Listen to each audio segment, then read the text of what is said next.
Hello and welcome to the Video Archive series.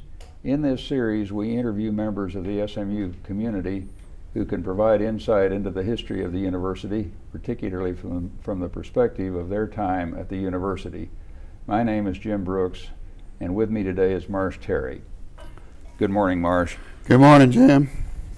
I thought it would be interesting because you have been associated with the SMU and Dallas for a good number of years, and all of that is important because it paved the way and set the stage for lots of contributions that you've made to the university. And I thought it would be interesting to our viewers to talk a little bit about how you came to Dallas and what your early years here were like. Well, I'd be glad to do that. I'd like to say that it's an honor and a pleasure to be interviewed by one of my best friends and someone who has made such a significant contribution to the university yourself. Thank you. Would you like me to talk about how I got here? I think if you talked about how you got here and what Dallas was like when you came, what the university was like when you came. You and I have talked about bits and pieces of this, but I don't think I know it in a systematic way. It wasn't very systematic. It was a romantic boy going west more than anything else to bring me to Texas. I went off to Amherst College as a freshman because one of my best teachers at Cincinnati Country Day School, I grew up in Cincinnati, had been to Amherst and encouraged me to go. And then I transferred to Kenyon College in Ohio because of the writing program there. And it was a great program and great teachers, John Crow Ransom and others. But it was a very isolated place. It was like living on top of the moon during a lunar eclipse, I would say. And so I got this notion to either quit school or go west. And I came to Texas. And the background of that is my father was a advertising marketing genius. And not really, but he had this romantic notion that the new Garden of Eden of the world was the Rio Grande Valley. And he took the only extra money he ever had and plunged it into buying 500 acres in the Rio Grande Valley. And we had been down there to see this. Of course, it was nothing but drought and pestilence and flood. But at any rate, I thought Texas was a very romantic place. And so I got in my little 1950 two-door stick-shift Ford and in 1951 and headed down to Dallas. And I loved it. And I remember driving down through Arkansas, the big Texas Cadillac kept passing me, and I kept chasing him.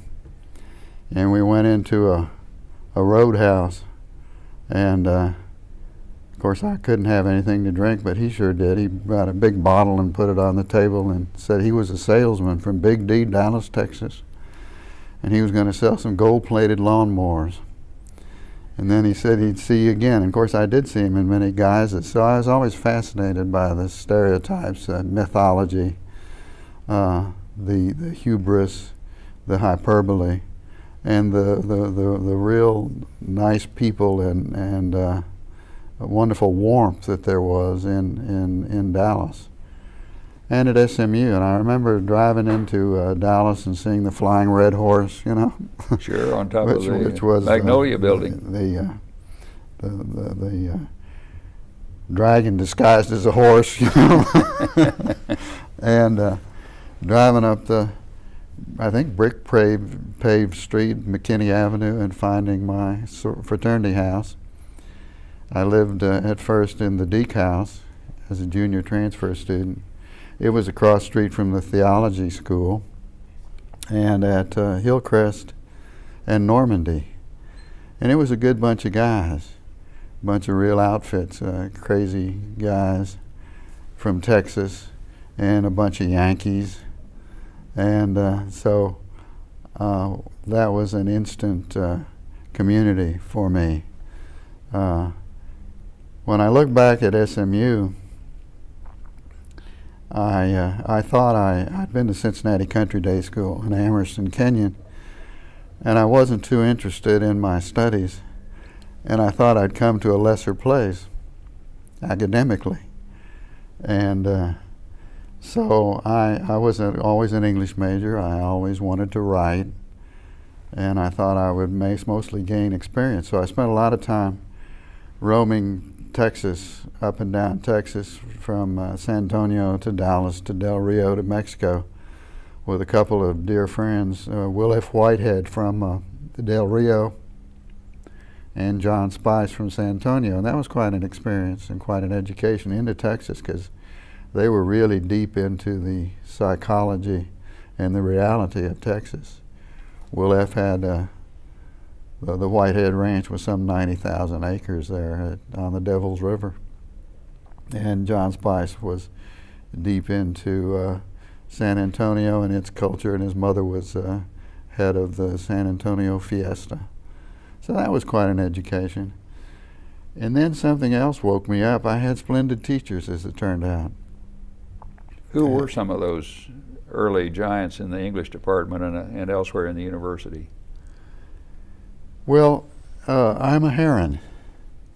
I'm a Honaker Heron, who would always pronounce the three names of authors. John Greenleaf Whittier. But she was a terrific teacher and a great spirit. And you know, in 1949, she'd helped bring Phi Beta Kappa to SMU. Yeah, I remember that. And make it more an academic, legitimate academic place. And John O. Beatty, who was a great teacher, and I was just fascinated and aghast to find out that he was a bigot. You know, and he Yes. and I took courses from him in 1952 and 53 in the history of the English language, and then as a graduate student in 1954 in Beowulf, Old English. And he had published a book, and he wrote in it Ad Astra, to a fine young linguist. And I thought, oh boy. And then I read this book. It was called The Iron Curtain Over America. And its thesis was that all Jews were communists and all communists were Jews. And he was such a jolly bigot, such a good teacher, but a really perverted person. And as we know in our history, he went on to attack SMU, wrote a pamphlet called How to Capture a University. He was the first wave in the McCarthy era of attacking SMU as being communist, beyond liberal, pinko, and so on, just because it was trying to be a university with all truth claims and opinion being expressed. An open marketplace, as you said later. And then John Lee Brooks was teaching with a PhD from Harvard, had been a 5-sport lettered athlete at SMU. And Lee Brooks was a character, and he taught folklore and the Augustan Age. And then, of course, Larry Perrine, who was a beautiful spirit and a great teacher. He was indeed. And I remember in those days, he was trying to write a book. And he said, well, I'll never get this thing written. And he showed me the script of it. And he had printed in the first page, Sound and Sense. Of course, it went on to enormously successful. Make him $1 million, and was next to Samuelson's economics textbook the most bought and used textbook in America. So that was a great success. But Larry Perrine had that clarity of being able to take something complex and explain it. He truly was, in person and in that book, a great teacher, and he was very encouraging. And here I was, a transfer, and all of these people were so warm and encouraging to me. Even Dr. Beatty. Dr. Beatty gave me and my wife, when we married in 1953, a piece of silver, and that's for we suspected that he was this benign face of evil or bigotry. but they were all tremendously encouraging to me, and that meant a great deal.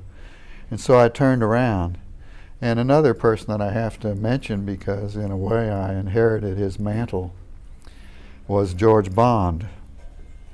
And George Bond had gone to Michigan and gotten a PhD, was an alumnus, as was Ima Heron. John Lee Brooks, that was an amazing thing. So many of these people who'd gone off to Harvard and Michigan and come back to get PhDs and come back were alumni of SMU. And George Bond taught Chaucer and had done some kind of a very dull thesis on Chaucer, the umlaut in the works of Chaucer or something like that. But he also was a poet, and he'd gone off to New York to try to be a poet and come back, and he always was a poet. And he'd been part of that movement in the 20s, the Makers, a group of poets, Otis Dozier and George Bond and a number of others, who had brought Carl Sandburg and others to campus in the 20s. So he represented the creative side. He was certainly a gentle soul. Yes, he was, but he was the iron fist and the velvet glove politically. Yeah. And he opposed Beatty, for example. But he was a gentle soul, and he was a great teacher. And besides teaching Chaucer, he would teach creative writing, which was kind of a sin in this traditional department. Not as accepted then as now. And I remember later, in 1961, when I published Old Liberty, my first novel, George Bond called me in and had great congratulations for me and sat there and said, "But you must remember that a good story has a beginning, middle, and end, and I don't think your middle is very good in this novel." And I thought, well, my goodness, at least I published a novel. But it was hard to win his praise. But he was a great influence. And so what I'm saying is that what I found here were teachers who at least compared to the teachers I'd had at Amherst, including Lawrence Packard, and the teachers that I'd had at Kenyon, including John Crow Ransom and Virgil Aldridge, the philosopher, and the English professors, and Robert Hillier, the Pulitzer Prize poet who was at Kenyon. These people were not as encouraging as the SMU people, and when I turned around and graduated in '53 and got married and accepted to take up this master's degree, accepted teaching fellowship in 1954. And how long were you in graduate school then? Just 1 year. Uh-huh. I wrote a thesis on Ernest Hemingway, elements of Stoicism in the works of Ernest Hemingway. I thought it was pretty good. And Hemingway won the Nobel Prize right at that time. So, but Hemingway was my guy in one sense, but not my writer that I would emulate, because his style was not my style nor his subject. But I graduated in 1954, and then was a teaching fellow then, and in 1955-56 I was an instructor in English. Mm-hmm. And I remember in 1954 when I walked into my first class of freshman English, we had 5 classes of freshman English with an average of 30 in each class. We had 3 tests, a midterm, a final, and 10 themes to grade. But I remember walking in there, and there were a couple of veterans there, and one of them looked at me and said, "My God, is that the teacher?" And then I looked and found that I had forgotten the textbook, which was just a terrible textbook, called Better College English. I don't know better than what, but it had been written by Boyer, Bond, Brooks, and Heron. And I don't think they'd gotten it adopted anywhere else. So we had to use it. It had a lot of Texas colloquialisms that I used in my first novel in it, though. But we graduated from that into teaching all kinds of stuff. SMU, when I got there, I think was kind of between eras. It had, under Humphrey Lee, come a long way from being a prairie college, a fledgling university with just a couple of schools, to being a regional university. Right. And of course, it had weathered the Depression years. It had, under just before Lee Selectman, weathered the Depression years. Heyer had been an academic president, but certainly Bowes and Selectman for his long reign had not been. No, he probably kept the university afloat financially, which was an important contribution, but he certainly was not an academic. I don't believe he had any degree at all. And Bowes didn't know a university from a church pew. But they did hold the fort, and then it was a significant event when Humphrey Lee, who had been a graduate student in the first class, came back and had a PhD from Columbia, and came from being dean of religion at Vanderbilt, and was well known nationally, and had also balanced that with his church connection as minister of Highland Park Methodist Church. Right. So he was the academic catalyst and took us through the World War II years. And so I miss that era of the early faculty of John McGinnis. I just miss McGinnis. And I missed Humphrey Lee. I knew Lee, but he was president when I arrived and when I got my degree. But he was not well. Yeah, my first acquaintance with Humphrey Lee was, and I probably have told you this, he gave the commencement address at DePauw the year my wife and I graduated. And I had settled down for a 45 or 50-minute disquisition, which was kind of the expected thing. And 11 minutes later, we were receiving our diplomas. Lee had given his message and sat down. Thank you very much. Was he known for these short sermons or short talks? He was known for them, yeah. About 12 minutes? 12 minutes was his mark. 13 minutes he was getting a little too long. What a blessing that would be. Yes. But he was an inspirational figure in many ways. Certainly, that had no small amount of influence in our decision to come to SMU when we came. So you were teaching in the English department then in the mid-50s. Yes, I quit after 55, 56. And with the great encouragement and goodwill of the English department, I won a fellowship to Yale and went off to Yale to in American Studies. And got up there, and Stanley Williams had either died or retired, and Ralph Gabriel the same. And I found not a very strong program. But what was eating at me was what would happen if I got a PhD in this field, which was dear to my heart. History and literature were always competing, and writing and a form of research scholarship. But what would happen to my idea to be a fiction writer? And so I decided what I really wanted to do was to write fiction. And so I left Yale after not being there very long at all, and came back to Dallas.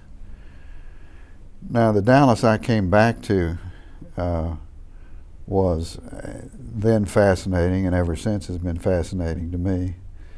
It truly was, at the time, still an oligarchy, still run by the business interests.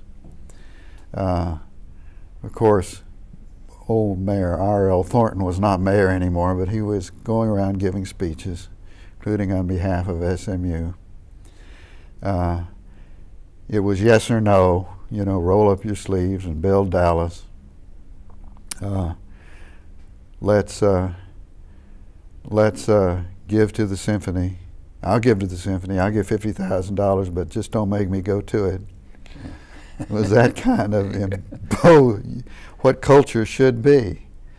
And a part of it was that Dallas was kind of monolithic in what it supported.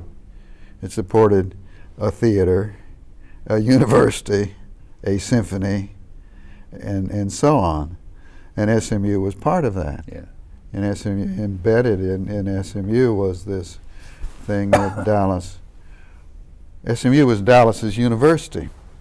And they had kinds of slogans that we still have now, but we had sustentation. You had to raise so much money every year for the operating budget. With the idea of providing sustenance for the university. And Mayor Thornton would go around and say, and I heard him, I didn't go to no SMU, I went to CC&M, which is cotton, corn, and mule. I was born in a mud hut in the banks of the Trinity, which of course he wasn't. But he did had kept his office, mayor's office in the bank. He was a banker, one of those brilliant bankers who formed Dallas. Mercantile Bank. Yeah. And so Dallas was still that kind of a place. And when I got to working with Willis Tate and SMU later on, we still had very overt ties to Dallas. A great city deserves a great university. That was the main thing. So when I came back from Yale, I was not aimless because, we went back to Tony's hometown. My wife Tony was a 1954 graduate of SMU, an English major, from Ruston, Louisiana. So we went back to Ruston for a while, and our first child was born there. This was about a year, or less than a year, about half a year. And I was working on my first novel, which became Old Liberty. But it occurred to me that I better do something. Just as it occurred to me, brilliant as I am, that when I came to Texas, I had better enroll somewhere, and enrolled at SMU. So I decided I had better try to get a job.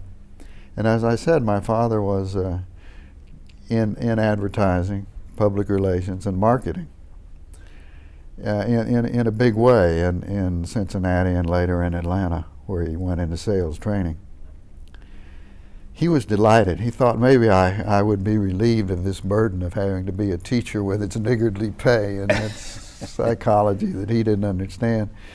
Later, when my brother also became an English professor, that really floored my father. But he was a great teacher himself. But at any rate, he said, "Son, try advertising." And I thought, well, why not?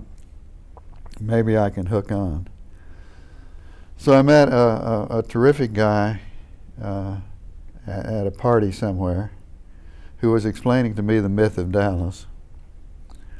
And this myth of Dallas, of course, went along with all of this, that Dallas had no geographical reason to exist, that proud men is the right word, pirates and pioneers had stole the railhead from Denton, stole the State Fair from Fort Worth, had built Dallas, by God, and this is the myth of Dallas. Had no geographical reason, no navigable river, and all the rest of it. Of course, that was never true because of the central location of Dallas. Dallas is right where east and west came together, where the little east of the cross timbers. Our airport now is visible testimony to that. Exactly. Where the Western Plains Indians came to trade with the Eastern Tree Indians. Where the settlers came out of the trees onto the prairies is right. But anyway, there was that mythology. And this guy said he worked for a guy named Sam Bloom. Well, I had heard of Sam Bloom. Sam Bloom was an advertising genius. And Sam was well known for his work in integrating Dallas. He made a film. The whole Dallas leadership structure was intent that Dallas would not be like Little Rock and have that kind of problem, that they would peacefully integrate and that this would be done. And so Sam Bloom was a very famous person. He also was not formally educated. After about the 5th grade, he'd walked in from Clarksville, Texas to Dallas and started working with the Dallas Times-Herald. He had about 40 in this advertising agency. And so my friend Bob Burnham, that I had met, said there's a good chance that he'll like it, that you taught at SMU, that you were a teaching fellow and then an instructor in English. Go and see if you can get in to see him. So I went into Sam Bloom's office and I sat outside his door for 4 days. He'd go back and forth. Now you got to know that Sam Bloom was about 6'3" and he weighed, oh my goodness, more than 300 pounds. They say he lost 100 pounds one year and nobody noticed, and he was very sad. Not exactly a svelte figure. No. So he'd go back and forth and look at me. I'd say hello. And finally on the 4th day in the morning, he called me in. And he swiveled around, huge. His hand covered the whole phone, you know, and he said, Morris? He thought my name was Morris. What can you do? Well, I was hooked, as I always have been, on the liberal arts philosophy. And I said, well, sir, I've had a good liberal arts education at Amherst and Kenyon and SMU, taught at SMU, and I was always told that if you have a good liberal arts education and you can write and you can think, you can do anything. And he looked at me, Jim, and he said, like hell, and he swiveled away. And with the perspicacity that characterizes us Terrys, I decided that interview was over with, so I got out. And I said to his secretary, what do I do? She said, oh, sit down. Sit down. He likes you. So I sat there, and he came out, and he said, Morris, meet me at the depot at 4. We're going west. I said, okay, Mr. Bloom. Yes, sir, Mr. Bloom, is what I said. That's all you said to Sam Bloom. Yes, sir, Mr. Bloom. And I told my wife, who was still in Ruston, that I thought maybe I had a job, but I wasn't sure. And God, I love working for Sam Bloom. I did have a job, and we went west to all the Martha Washington candy stores. He owned that. And he represented Zale Jewelers and the Fedway stores. And on that trip and subsequently, I learned so much from Sam Bloom. So much about writing, and I also learned something that was very important to myself. That I could write, I could do public relations and advertising, but it had to be something I personally believed in order for me to do that and make it compatible with my own writing. But I worked for Sam Bloom for a year, and he was the first large genius that I ran into, and the second was Willis Tate. Sam could make the simplest thing complicated and sell it in its dimensions. Willis could make the most complicated issue clear. Yeah. Not oversimplified, but clear. And that was his genius. But I was privileged to work for these two large geniuses. Large in many ways. Yeah. The bridge for going back to SMU from Sam Bloom Advertising, where I wrote ad copy, did public relations, including the sale of the Wagoner 3D Ranch. Well, that was an interesting episode. I think you've Yeah. told me about that, but I think it would be interesting for posterity. Well, my father was very excited about my doing this, and it was this quarter horse ranch, the Wagoner 3D Ranch, where now Six Flags is. And they were selling that ranch to a consortium of Angus and Toddy Lee Wynn and Zeckendorf and the Rockefellers for, I think, $7 million, which was a lot of money. And I was handling the public relations and the television interviews and so on.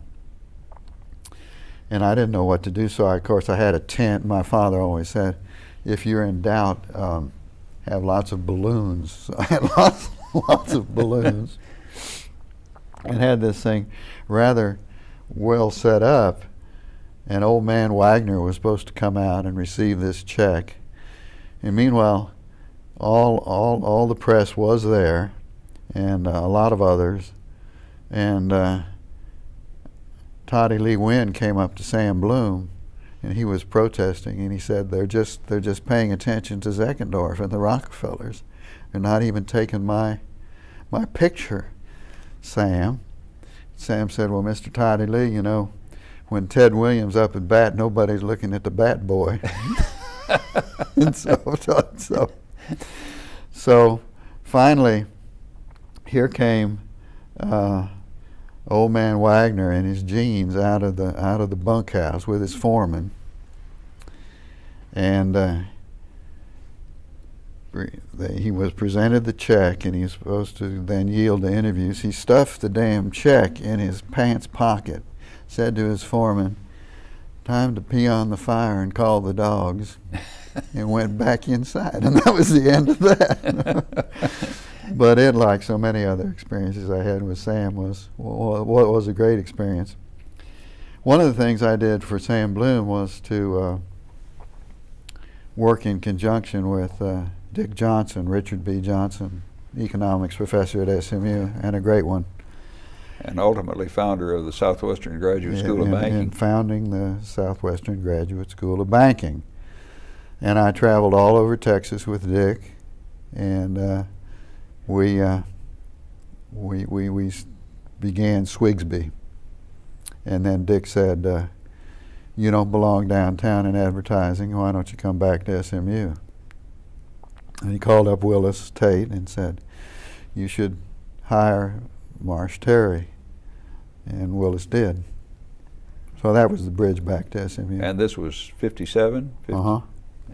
57, I was named Public Relations Director. I wasn't director or anything. Mr. Ronald Knickerbocker was there, and he was Director of Information. And if they would come get the graduates' names at graduation time, Nick would hand them to the newspapers. Gerald McGee was there, and I hired Ann Abbas, and that was the whole staff. We did everything from the Mustang magazine to writing the catalogs to news releases, all kinds of public relations things. And we tried hard to interpret the university and what was going on in the university, and also to defend the university when it was attacked from the outside by people who didn't believe in what Willis called the free marketplace of ideas. So we had a lot of adventures after that too.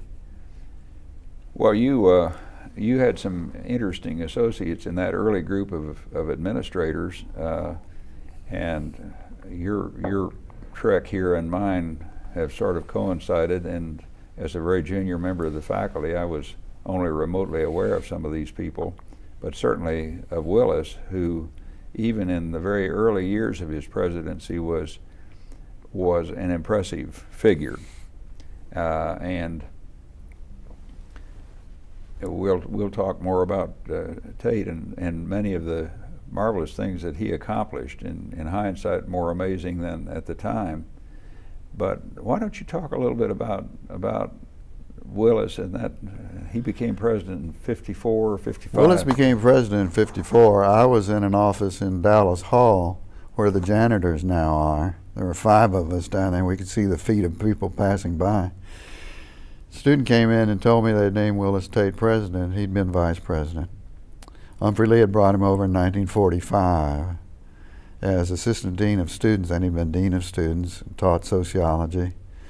And then he became the first vice president who was not a provost or the financial officer.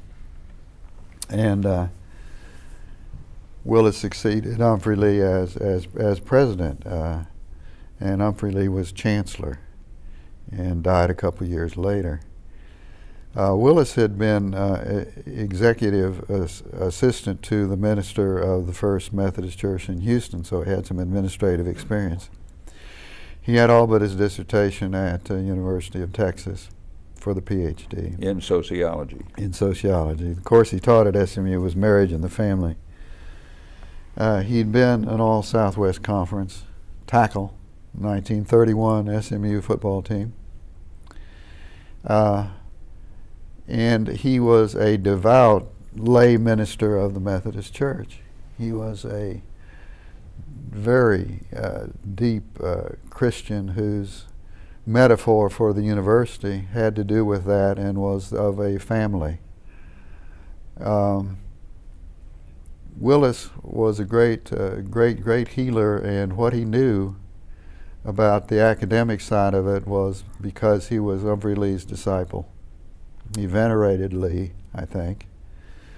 And he could see that Humphrey Lee's job, besides building the facilities, and Lee built a lot of them from 1939 to 1954, was to try to bring to Southern Methodist University some more of the dimensions of a university, some graduate work. And Willis was to keep trying to build the library, the graduate programs, to solve the dilemma which had plagued SMU in the 40s and 50s, vocational versus liberal studies. Add schools and not add too many schools. So he was aiming from the beginning at his accomplishment, which about 10 years, and we will talk about this on another tape, but about 10 years into his tenure as president, he called for a year-long study of the academic potential and future of the university, a definition of the educational philosophy. But he was always working at that. But the thing that bugged him but was necessary was that SMU was founded by a church that believed in think and let think, and had a splendid tradition of founding universities, but not very good tradition of supporting them, in a city that was somewhat still frontier and anti-intellectual, in a Dallas that suspected the liberal. So the university was subject to attack, particularly in the era of the 50s, when this was going on under McCarthyism all over the country. So my early adventures were defending this free marketplace of ideas, just as he constantly, Willis, went downtown all the time, with Eugene McIlvaney behind him on this side as chairman of the board. Was chairman of the board, yeah. Yeah, the banker, and whoever the bishop was on the other side, defending him, and did magnificent work in interpreting the university.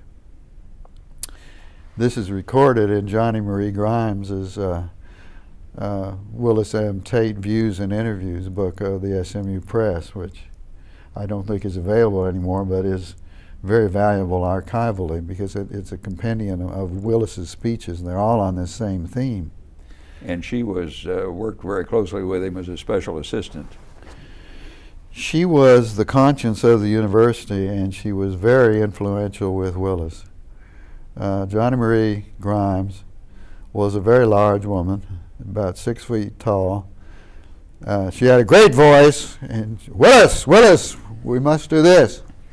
And I was very privileged to be in my capacity as kind of a quasi-assistant to the president in all of this, as public relations director. At the same time I was teaching. But Johnny Marie was the one who would put forward the issues, and she was a conscience to Willis. Not that his conscience ever erred, but that she would make it hot for anybody who disagreed. And she reinforced him. She did reinforce him tremendously. At that point, we had another vice president who had taken Willis's place, named Sterling Wheeler. And it was a great privilege to work with Johnny Marie Grimes and Sterling Wheeler in that kind of kitchen cabinet. Because it seems we were always in some crisis or other, and in the president's office. And at the same time, Willis was trying to move toward a planning of such significance that you could plan a campaign around it. And so these detours were very difficult for him. Well, one of the problems you dealt with was the Gates visit. Yeah, that was classic. That was in 1958, and just as we were in the midst of a lot of progress, but had been under fire already because the theology school was tainted and was pinko. I mean, it's incredible that a number of people just didn't want you to have certain books in the library, books about communism. And here, Willis was always defending the idea, as we expressed it, that the truth is revealed and the fallacious exposed in a free inquiry, through free inquiry, free exchange of ideas. So, but we had been featured in H.L. Hunt's American Mercury and on what was that guy's name? Smoot? Yeah. Lifeline? Yeah. Yeah, that's right, Jim. And Willis was among those who Smoot called the mistaken. Well, it looked like a mistake at the time, but it turned out beautifully for the university, as Willis later said. All of a sudden, all of us read in the SMU campus, the daily campus, or semi-weekly campus, I think it was, that a student group had invited John Gates, the former editor of the Communist Daily Worker, to speak on campus. Without any consultation. This was news to everybody. And so we met in Willis's office, and he was agonized because so many things were afoot, and he knew that this would react in there would be a lot of reaction, negative reaction to this in the community. And but he knew we had to do it. And he said, yes, I'll back the students. They have a right to ask these speakers and we will have this free exchange of ideas. The only thing is we have to exchange ideas. We can't just have him, we have to balance it. But we'll do it. Oh boy, Jim. What a bloody head we got for months leading up to this event. Yeah, the Morning News, in some of its columnists, Lynn Landrum, notably. Yes, the very conservative Dallas News took umbrage at this. We had an unbelievable barrage of mail vilifying Willis, and this was even worse than the later integration. Taking black students in, which upset people so terribly. Willis held firm, and they set up that the chaplain, Claude Evans, would moderate this between Gates and Herb Philbrick.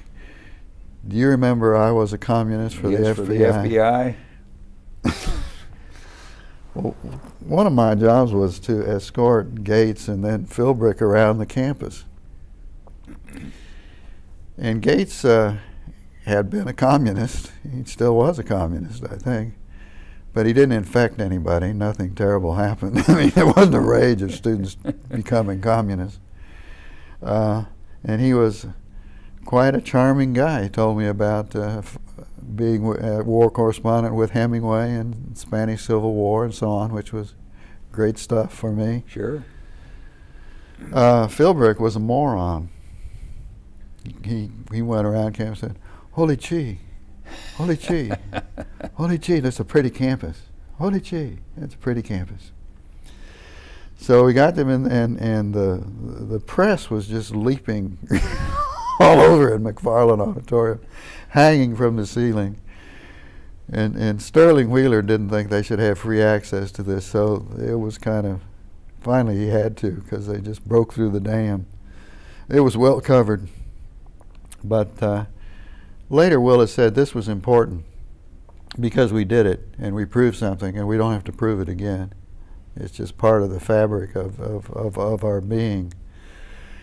And for years, debating speakers and allowing speakers and encouraging speakers to come. I mean, this resulted in Martin Luther King came later in the 60s, you know, through the first Southern University, with the support of the chairman of the board, Bill Clemens, who was quite moved by his speech.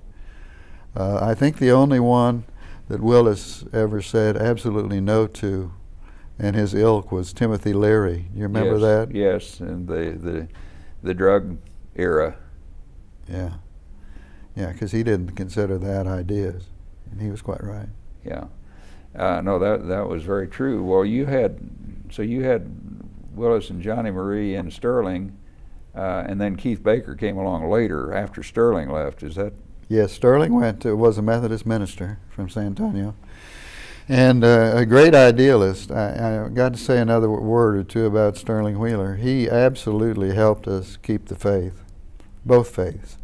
I mean, the faith of the Free University in our definition of it was the Methodist tradition of being not sectarian, which Heyer had voiced, the first president, but denominational, and that we would look at all truth claims.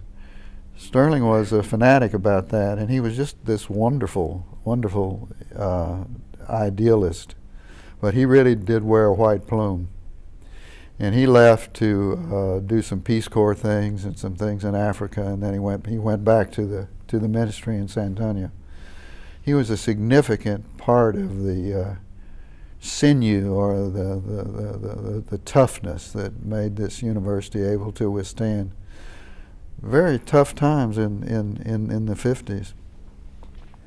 Well, you had also the first provost of the university was on the purely academic side was Hempel Hosford, who was another person who had very high academic ideals, but was not a public presence in the way that Willis or Sterling would have been, just in the sense of his articulateness and so on. And yet he really understood and valued what a university was all about and how you got to be one. At least this was always my perception. I was very fond of Hamp Hosford, as we all were, and he was. He did stand for the academic side, and from the beginning, the provost had to be a guarantor of the academic integrity. That's true now, too. Yes. We've been through this campaign. Provost, and we have had some splendid provosts, you leading the pack, but in a university that is so young in making it and raising funds, there has to be a singular sense of the importance of the provost and his academic dedication. I remember Hemp, and he was a wonderful character, a great sense of humor, and he would say, "Oh, I don't know if I have any money for that or not." It was, "I'll go look in my middle drawer." Do you remember that? Yes, I remember that. And he'd go, "Oh, oh, oh." Yeah. And he was, when I graduated, he was in charge of giving out the degrees, and I remember he said, by the authority invested in me by the President of the the university. Yeah, Hemp had the habit of nervous habit of clearing his throat about every 3 words, and it made listening to him really quite distracting. Yeah. But he was a marvelous character, and he really did. His spirit was in exactly the right place, and set a wonderful precedent for those of us who followed him, because he did have very high standards, and he wasn't afraid to make what would have been easy decisions, but he made hard ones in the right way. Now, what about, are there any deans of that period that stick out in your memory? I don't remember. Of course, I was teaching in the English department, basic courses, freshman English or first year English, now called rhetoric, engineering English, whatever that was. I taught engineering geology, whatever that was. It was supposed to be technical writing, but I didn't know anything about that. So we read Walden, Mont Saint-Michel, and Chartres. One of my students in those days, when I was teaching engineering English, going over to the engineering building, was Larry Faulkner, now president of the University of Texas. And he said he thought that Walden and Mont Saint-Michel and Chartres had prepared him as well as anything for his present duties. So that was nice. But here I was doing that, so with always a foot in the English department at a very low level, and then over as public relations director and kind of assistant to the president at another level in the university. And so I kind of passed by the deans. I didn't have much to do with the deans, and I don't remember that the deans were very forceful either, although I remember that Walter Delaplane was a good dean. And at that point in time, Merriman Cunningham was dean of the theology school, and Robert Story was dean of law. Right, and he was a legendary figure. He was. I remember very well in those days, the opening faculty meeting usually consisted of the president making a statement and then the new faculty being introduced. Mm-hmm. And I remember the great rivalry between Cunningham and Story as to who could be the most expansive and elaborate in introducing their marvelous new faculty as sort of the highlight of the meeting. And then, of course, Claude Albritton came along as dean of faculties, because in what was then the college, now the school of Dedman College, or Dedman School of Humanities and Sciences, there was Frederick Smith was dean of studies, and Claude Albritton had just been made dean of faculties in, I think, '53. Mm-hmm. The lines and the functions were far less well defined than they are now, because we've come a long way in almost 50 years. Well, I was thinking when I said that the deans didn't make too much impact on me of the deans of the College of Arts and Sciences, yes, more than those other figures. I mean, when you say Claude Albritton, you're speaking the name of one of the most significant influences on the academic reality of SMU in its history. He stood for integrity and innovation, I would say. I think he was a real figure. That is certainly true, and he was very much a disciple of Hosford's, in intellectually speaking, and Claude very much understood what a real university was, and was usually quite ahead of most of the rest of us in seeing how SMU could move in that direction. Right. Wasn't Claude the subject of several president's searches? I mean, other universities? Yes, including the University of Texas in Austin and others, and understandably so. But his deep, abiding loyalty was to SMU. He had been educated here as an undergraduate.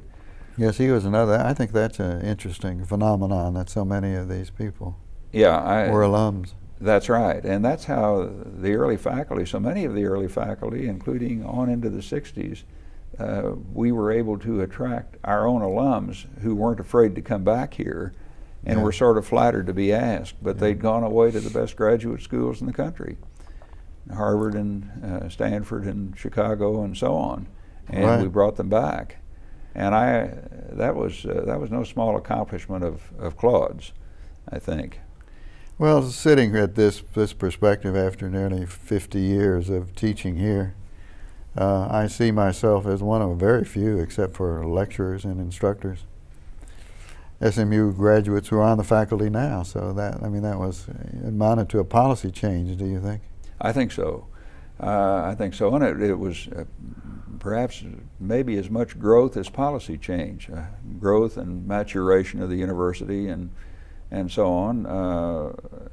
You don't know exactly why they happened, but Claude had this marvelous ability, and he could cause lots of things to happen, and he had the ability to set things in motion and then just kind of fade from the scene and let nature take its course and let other people deal with the opportunities or the problems that had been created by his ideas. And having been the recipient of several of those creative impulses on his part, I speak with authority. Yes.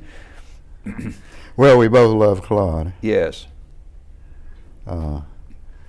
I think that another dimension, Jim, of the university in that time, we're talking about now the 50s leading up to the time of the master plan. 1962-63 master plan.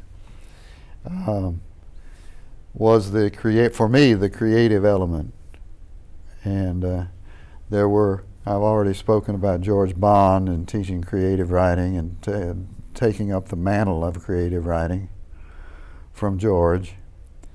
When I went back in 1965 full time into the English department, John Boyer said, "Don't ever give him tenure. He'll teach creative writing." Which certainly was true. Well, you just mentioned another character in that panoply of interesting characters in the English department and in Dallas Hall in those days, John Boyer. Yes. John was, I was about half terrified of John in my early days. Should have been. And then I got on the honorary degrees committee with him and won a few battles there and realized that he also was a human being and could be dealt with in those terms. As I said, I did my thesis on Hemingway, and he would have none of it. Really? He would not advise the thesis. He said Hemingway was not enough of an established writer to be taught in an English department. Well, so George Bond was my advisor. We're approaching the end of this conversation, and I've enjoyed it very much, and to hear your views in a kind of a systematic way, having heard many of the things you've had to say, but in short snippets of conversation over the years. And I look forward to subsequent conversation when we get into the period of the 60s, which was really such a period of expansion and reformation of the university as a result of the master plan and with Willis's leadership. Yes, I look forward to that. I had a lot to do with the master plan. I was, as Lon Tinkle said, amanuensis to the master plan. But you had so much to do with that plan. You were on the faculty committee for the plan. That's right. Under Professor Outler. Professor Outler with Charlie Galvin, who subsequently became Dean of Law, and Larry Perrine, Bill Tittle from then engineering, later physics, and Aaron Sarton, yes. Who started in psychology and ended up as dean of the School of Business. And everyone became a leader, Well, in the university. yeah. That's very So interesting. Willis and those around him certainly picked an interesting and stimulating crew of people to work with. Well, I think that we will wind it up at this point, Marsh, and I'll look forward to carrying on the conversation in the next tape. Well, Jim, as I always do say, thanks for listening to me. Oh, absolutely. Oh, it's been a pleasure. My pleasure.